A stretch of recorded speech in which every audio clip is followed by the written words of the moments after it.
بسم اللہ الرحمن الرحیم نحمدہ و نصلی علی رسولہ الکریم اما بعد۔ اکثر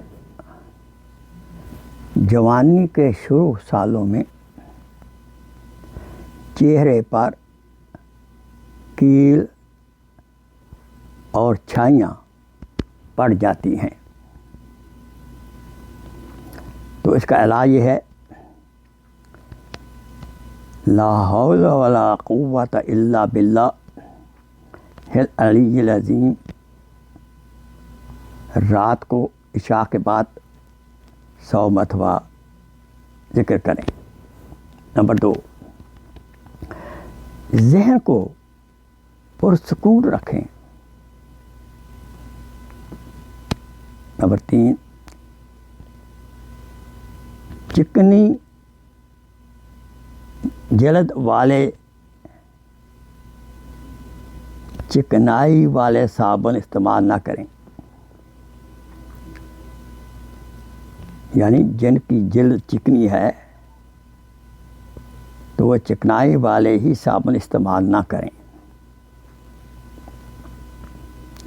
بھنے ہوئے چنے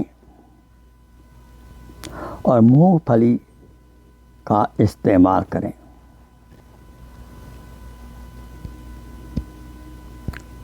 اگر خشک جلد ہو جائے اور پھٹنے لگے تو زیتون کا تیل استعمال کریں۔ 1 چائے کا چمچ رات کو سونے سے پہلے زیتون کا تیل آپ نوش فرما لیں۔ دالیں استعمال کریں۔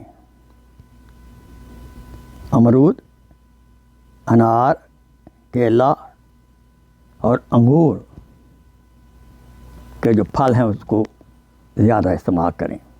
اللہ سے دعا ہے اللہ تعالیٰ میرے چہرے کو خوبصورت بنائے رکھے۔ اور let me very frankly tell you، باقاعدہ جب ذکر اذکار کریں گے، توجہ سے نماز پڑھیں گے، صبح شام ذکر کریں گے، تو انشاءاللہ اس ذکر کی برکت سے چہرے پر رونق آ جائے گی اور ہر قسم کا کالا پن ختم ہو جائے گا، اور چہرے پر ذکر کی برکت سے سرخی آ جائے گی۔ سبحان اللہ۔ اللہ تعالیٰ ہمیں اپنا ذکر زیادہ سے زیادہ کرنے کی توفیق عطا فرمائے۔ آمین ثم آمین۔ Please share this video as a صدقہ جاریہ۔ جزاک اللہ خیر۔